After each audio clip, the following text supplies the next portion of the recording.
विश्व वंदनीय संत सम्राट बंदी छोर सदगुरु श्री कबीर साहब जी, मेरे हृदय मंदिर के आराध्य परम पूज्य गुरुदेव जी, पूजा के योग्य सभी संत समाज, मैं चरण कमलों में सिर झुका के त्रिवार बंदी करता हूँ।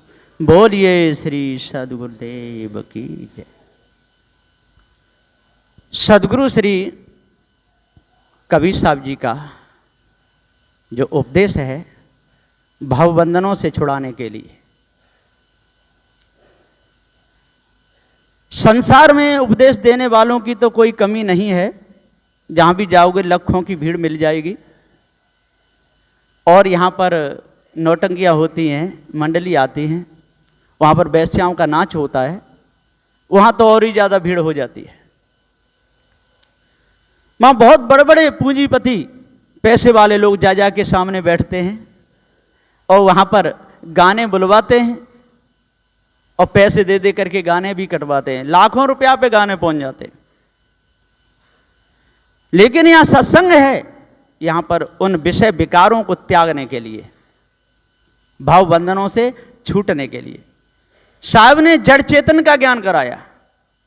जड़ और चेतन दो ही पदार्थ हैं और कोई नहीं। जड़ में सब आ जाता है, पृथ्वी जल वायु अग्नि, जितना जो दिख रहा है पसारा, ये सारा जड़ का है। और इसको जो जानता है वो जनैया चेतन जीव है। ये जड़ है, ये भी अनादि और चेतन भी अनादि। अंतर इतना है कि चेतन जीव ज्ञान स्वरूप है और जड़ में ज्ञान नहीं है। जो लोग कहते हैं कि चित्त में ज्ञान है, मन में ज्ञान है, अहंकार में ज्ञान है, नहीं, उन सब का जानने वाला जनैया ये चेतन जीव है। इसी की सत्ता से ये इंद्रियां काम करती हैं और जब ये चेतन जीव शरीर से निकल जाता है तो सारी फैक्ट्री बंद हो जाती है और चेतन रहता है तब तक इंद्रियां काम करती हैं। अब ये शंका होती है कि कभी कभी चेतन जीव तो शरीर में रहता है और शरीर शून्य हो जाता है, तो वो तत्व में विकृति आ जाती है, इसलिए होता है। न सत्ता चेतन जीव की रहती है और चेतन जीव अपनी सत्ता को जब समेट लेता है तो उतने वहाँ में सत्ता चेतन की फिर वहाँ नहीं रहती है, जीव शरीर को छोड़ देता है। कभी कभी ऐसा होता है 3-3 दिन तक बेहोशी की अवस्था रहती है और फिर वो बोलने लगता है, तो लोग समझते हैं कि जीव निकल गया था शरीर से और फिर घुस गया। कभी भी जीव शरीर से निकल के और फिर उसमें नहीं घुसता है, दूसरा ही घर बनाएगा। दो ही गति है जीव की, या बद्ध दशा है या मुक्त। जब मुक्त हो जाएगा फिर कभी भी शरीर धारण नहीं करेगा और जब तक बद्ध रहेगा तब तक यात्रा करता रहेगा। जो सारी यात्राएं, जैसे अपने यहाँ आए हैं, काशी मथुरा हरिद्वार नंदगाम जाते हैं और यात्रा करके यहाँ से आए वहीं पहुँच जाते हैं। ऐसा ही ये चेतन जीव जब जब मनुष्य खानी में आता है तब इसके पास में मनुष्य खानी के संस्कार रहते हैं, उन्हीं को लेकर के आ जाता है। लोग कहते हैं कि पशु पक्षी उस खानी में जब उसका भोग जब पूरा हो गया तो मुक्त हो जाना चाहिए, लेकिन वो मुक्ति की भूमिका नहीं, वो तो मनुष्य जन्म है। मनुष्य जन्म में ही ये जीव भावबंधनों से छूट सकता है, अन्य खानियों में नहीं। जब यहाँ का वहाँ वेग पूरा हो जाता है, जब भोग पूरा हो जाता है तो उतने ही संस्कार बचते हैं मनुष्य खानी में आने के। और मनुष्य खानी में आकर के भी यदि पार की सद्गुण नहीं मिले, सुधार नहीं किया, तो वही कर्म करने लगता है जो पहले किए थे और फिर डोलता रहता है। तो अनादि काल से हम लोग इसी प्रकार से घूम रहे है ना, डोल रहे हैं। ऐसी कोई योनि नहीं है उसमें हमने शरीर धारण नहीं किया हो। यहां पर जल ही जल है, नगर बस्ती कोई नहीं, मनुष्य के वहां पहुंच तक नहीं। वहां भी हमारा ये शरीर रहा है जलचरों में, और एक बार नहीं अनेकों बार। जब मनुष्य खाने में आते हैं, जब संस्कार हमारे अच्छे बनते हैं, भक्ति में जब लगते हैं, भवबंधनों से छूटने का उपदेश मिलता है, तो सहज वो मिलता भी नहीं। भवबंधनों से छूटने का उपदेश लोग आने ही नहीं देते। यहाँ श्री कबीर निलय मंदिर तक लोग आने नहीं देते, बीच में ही रोक लेते हैं। ठेकेदार बहुत बड़े बड़े बैठे हुए हैं, वहां क्या करोगे, वो तो नास्तिक हैं ऐसे कहते हैं। और स्वयं नास्तिक हैं जो धोखे में फंसावे, पत्थर पुजवावे, उल्टे सीधे कर्म करावे, काट काट के बकरे मेढ़ाओं को चढ़वावे, तंत्र मंत्र जादू में फंसावे, वो कौन है, वो नास्तिक है। और सदगुरुदेव तो बताते हैं चेतन जीव सत्य है, तो वो कैसे नास्तिक हो सकते हैं। हाँ, पराई आशा में नहीं रहते, दूसरे के नहीं, उनका प्रेय ज्ञान नहीं है। जो संसारी लोगों का सबका कौन सा ज्ञान है, ये प्रेय है और श्रेय ज्ञान अपने आप का। लेकिन वो मायावी गुरुवा लोग हैं, वो श्रेय ज्ञान कहते हैं, जो ईश ब्रह्म परमात्मा को जान है वो श्रेय ज्ञान है, और संसार में फंसा रहे तो प्रिय ज्ञान है। और सदुदेव कहते हैं कि चाहे ईश ब्रह्म परमात्मा को माने, देवी देवताओं को माने, तंत्र मंत्र जादू टोना फंस जाए, किसी भी विषय में निकल जाए, वो सारा का सारा प्रिय ज्ञान है, वो श्रेय ज्ञान नहीं हो सकता। वो सब परोक्ष ज्ञान है, अप्रोच नहीं। अप्रोच ज्ञान कहते हैं जब सर्व बंधनों को छूट करके अपने आप में आ जाए। जैसे कल साहब जी बताए थे, उन्होंने बहुत सुंदर बताया था कि तत्वदर्शी किसे कहते हैं, जो तत्वों का भेद बता दे, जो निज को लखा दे, जो भ्रम को मिटा दे, जो वासना को हटा दे और स्वयं हटा हुआ हो और उपदेश दे, उसको तत्वदर्शी कहते हैं। कि उनकी बात कोई माने तो माने, ना माने उससे कोई फर्क नहीं पड़ता है। एक बार मैं कह रहा था विश्व वंदनी संत सम्राट सदगुरु श्री कबीर साहब जी, और वो बोले कि विश्व वंदना करता था कि नहीं, जो भाव बंधनों से छूटे हुए हैं वो विश्व वंदनीय हैं, कोई वंदना करे या ना करे। पूरे विश्व में उनकी कोई वंदना करे ना करे, पास में आवे न आवे, जिनको जड़ चेतन का ज्ञान हो गया, विषय वासना भ्रम से छूट गए, तो वो विश्व वंदनी हो गए। ये जरूरी नहीं कि सारा विश्व ही हाथ जोड़ के खड़ा हो तभी वो विश्व वंदनी हो। जिन्होंने अपने तन मन वचन पर विजय प्राप्त कर ली, सर्व संस्कार इन्होंने अपने अच्छे तरह से धो करके शुद्ध साफ अंतःकरण इन्होंने कर लिया, बिल्कुल यात्रा इसकी पूरी होगी, अंत फिर वो नहीं जाएगा दूसरी खानी में, है ना, वो विश्व वंदनीय है। तो विश्व वंदनीय थे सदगुरु श्री कबीर साहब जी, कोई माने या ना माने उससे कोई फर्क पड़ने वाला नहीं। इसलिए सदगुरुदेव कहते हैं कि ईश ब्रह्म परमात्मा है ही नहीं। जो लोग जो कहते हैं ना, कोई कोई मनन करने लग जाते हैं ना, जीव कोई ब्रह्म कह देना चाहिए, जीव ही ब्रह्म है, ईश और जे ब्रह्म और जीव में कोई फर्क नहीं है, जीव ब्रह्म में ना पड़ा, ये तो सब ब्रह्म के लोगों की कहानियां हैं। हाँ, कभी कभी धुंध ना मच जाए इसलिए कह देते हैं। एक बार साहब जी बता रहे थे कि एक भक्त को बहुत दिन से उपदेश दिए थे श्री बना साहब जी, उसको पक्का कर लिए। अब अभिलाष साहब जी का वहां प्रोग्राम हुआ तो बोले बड़े महात्मा को भी पूछ लेता हूं ईश्वर है कि नहीं। तो उनके पास में पहुंचे, लाठी हाथ में, मोछे बड़बड़ी, जाके हाँ महात्मा जी ईश्वर 6, वो क्या कहते हैं हरियाणा में। तो अब वो भी कि आप क्या मानते हो, कि हम तो मानते हैं कि है तो है, क्योंकि उन्होंने कहा कि लाठी मार देगा सिर में फोड़ डालेगा। तो सदगुरुदेव जी पुकार कहते हैं यहां तो यह भी नहीं कहा जाता है, उन्हें कोई चिंता नहीं रहती। ऐसे ऐसे महापुरुष हुए हैं कि उनके ऊपर लाठी तक लोगों ने बरसा दी, लेकिन उन्होंने अपने मुख से कभी भी अनर्गल शब्द नहीं कहे, है ना। बचाने के लिए कुछ भी उपाय कर लिया जाता है, बचा तो जाता है। कहते रामदेव बाबा थे, सभा लगी और लोग उनको मारने के लिए दौड़े, जब उनको कोई उपाय नहीं मिला तो कहते हैं कि घाघरा था किसी औरत का, उसको डाल करके निकल के भाग गए।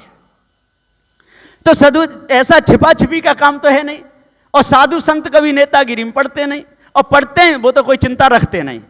लोग कह भी देते हैं एक हाथ में माला और एक हाथ में भाला, और साधु श्री कबीर साहब का नहीं ऐसा, न माला न भाला, सत्य न्याय निर्णय का उपदेश है। जैसे कर्म करेगा ये जीव तैसी खानी को जाएगा, बचेगा नहीं। तो अपनी इज्जत अपने हाथ है, अपनी कीमत अपने हाथ है। जो संत गुरुजन सत्य न्याय निर्णय का उपदेश देते हैं, भाव बंधनों से छूटने का देते हैं, उसको जो अपने हृदय करेगा, अपने हृदय में बसाएगा, झूठी मानंदियों से दूर रहेगा तो बचेगा। लोग कहते हैं कि जो कभी झूठ नहीं बोलते, कभी झूठ नहीं बोले, एक कह रहा था कृष्ण कभी झूठ नहीं बोले। सदगुरु श्री राम स्वरूप साहब जी भाष्य में कहे हैं कि जिस समय और रुक्मिणी थी और उनके पैर दबारी थी और कहती कि हे प्रभु ये बताइए कि संसार सागर से कौन मुक्त हो सकता है। तो उन्होंने कहा हे प्रिय, जो अष्ट महासदनों को जो धारण कर लेता है वो भव बंधनों से मुक्त हो जाता है। उन्होंने कहा आप एक ही गुण गिनाइए, तो वहां पर मौन रह गए थे, बोले नहीं, क्योंकि उनको कहा भी है लोगों ने, यहां तो आर पार का निर्णय कि झूठा लंपट चोर गमारा, अनंतों राजा छल से मारा। अब ऐसे के अंदर कौन सा गुण हो सकता है? और लोगों ने उनका अपमान तो बहुत किया है, ऐसे कर्म तो खैर उन्होंने नहीं किए होंगे जो इतने बंधनीय थे। गीता जैसा ग्रंथ लिखे तो लोग कहते हैं कि वस्त्र चुरा लिए, ऐसा करते थे, नाच करते थे, वहां पर भोले शंकर आए, है ना, धोती पैर करके फिर उनके उठाई थी। जी तो उनका एक अपमान करना है, वो समझते हैं कि हम उनका सम्मान कर रहे हैं। जो बड़ी बड़ी ऊंची गद्दियों पे बैठ करके पहले के जो महापुरुष हुए उनका बहुत बड़ा अपमान किया है। एक तो कहता था मैं विष्णु का भक्त हूं, और चोरी में पकड़ा गया कि भैया तू विष्णु का भक्त है तो चोरी क्यों करता है, कि जब हमारे विष्णु ने बिंदा के साथ में छल किया तो हमारे तो छोटा सा काम है, चोरी करी है। तो सद्गुरुदेव जी यहां पर कहते हैं कि ये कर्मों से हमको बचना है, चोरी से, हिंसा से, विचार से, राग से, द्वेष से, छल कपट से, सबसे हमको बचना है, उपराम होना है। आज पारग सिद्धांत को समझना है। लोग क्या मेला देखने के आते हैं, भीड़ देखने के लिए आते हैं, पर्स चुरा ले जाते हैं, पैसे चुरा ले जाते हैं, जूते बदल ले जाते हैं, ऐसे ही घूमते रहते हैं। कोई कोई तो आसनों पर जा जा के देख लेते हैं किनका सामान कहाँ रखा है और चोरी करके भाग जाते हैं, है ना। ऐसे लोग आते हैं। और जो धर्मात्मा आते हैं, जो अच्छे प्रकाश से अपने जीवन को निखारने के लिए आते हैं, वो ही लाभ ले पाते हैं, नहीं तो इस संसार में कोई लाभ नहीं लेते हैं। सबके सब खाने के लिए पीने, भैया वहां तो 15 दिन तक पड़े रहो, चाहे 2 महीना तक पड़े रहो, जाने कहां से आता है, खाने पीने की कोई कमी नहीं, आराम से आसन पे रहो, घंटी बज जाती है, खाओ पियो मस्त। लोग सत्संग में भी नहीं जाते, आरती से पहले आया कि सो जाते, जिस मुख्य काम के लिए आते हैं। और कोई साधु लोग भी भेंट विदाई लिए और जेब में रखे, बस उतनी देर तक बैठते हैं और फिर आरती वंदना को छोड़ करके आया कि अपने आसनों पर लेट जाते हैं। अब जाने वो काय के लिए आए हैं और कहते हैं कल्याण के लिए निकले हैं, संसार छोड़ा है। तो जिन्होंने संसार छोड़ा है और चेतन पूजा जिनको मिल गई, जड़ चेतन का भेद समझ में आ गया, तो उस रीत रिवाज से जब तक नहीं चलेगा तब तक कल्याण होने वाला नहीं है, चाहे कितना भी दिन और रात जड़ चेतन का उपदेश देता रहे। तो सद्गुरुदेव जी यहां पर पुकार के समझाते हुए कहते हैं कि भाइयों, अपने आप को जानना चाहिए, भवबंधनों से छूटना चाहिए, पारखी संतों की शरण में लग करके सभी प्रकार के भेद को जान करके, अष्ट महासदों को धारण करके, 10 दोषों पर विजय प्राप्त करके और पारखी संतों के पास में आकर के सभी प्रकार के भेद को जान करके कालमा को दूर करना चाहिए, तब पूर्ण शांति मिलेगी। नहीं तो भवबंधनों में ही डूबना पड़ेगा, कोई बचने वाला नहीं। बोलिए श्री सद्गुरुदेव की जय। साहेब वंदनीय गुरुदेव तुमको, वंदनीय गुरुदेव, काल जाल के फंदा भारी, काल जाल के फंदा भारी, परख लखायो भेव तुमको, परख लखायो भेव तुमको, वंदनीय गुरुदेव, वंदनीय गुरुदेव तुमको, वंदनीय गुरुदेव। वेद शास्त्र सब खोजत हारे, वेद शास्त्र सब खोजत हारे, मर्म न जानत केव तुमको, मर्म न जानत केव तुमको, वंदनीय गुरुदेव, वंदनीय गुरुदेव तुमको, वंदनीय गुरुदेव। गुरु समान को दाता, गुरु समान और को दाता, ताकि करिए सेव तुमको, ताकि करिए सेव तुमको, वंदनीय गुरुदेव, वंदनीय गुरुदेव तुमको, वंदनीय गुरुदेव। साहिब कबीर भय पद दाता, साहिब कबीर भय पद दाता, पूर्ण परख समेव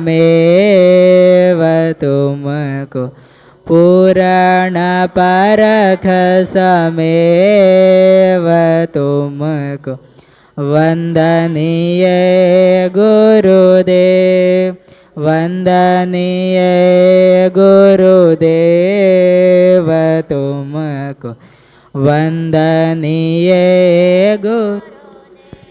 साहेब बंदगी साहेब बंद साहेब। बोलिए श्री सद्गुरुदेव की जय। सभी ने बड़े प्रेम पूर्वक सत्संग सुना।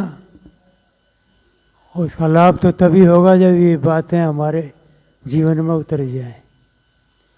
जिन्होंने पूजा की वे तो अभी अपना बाहर जो काम हो अपना करें। जो पूजा करना चाहता है वे आगे आ जाए। प्रेम पूर्वक सभी उठना आराम से।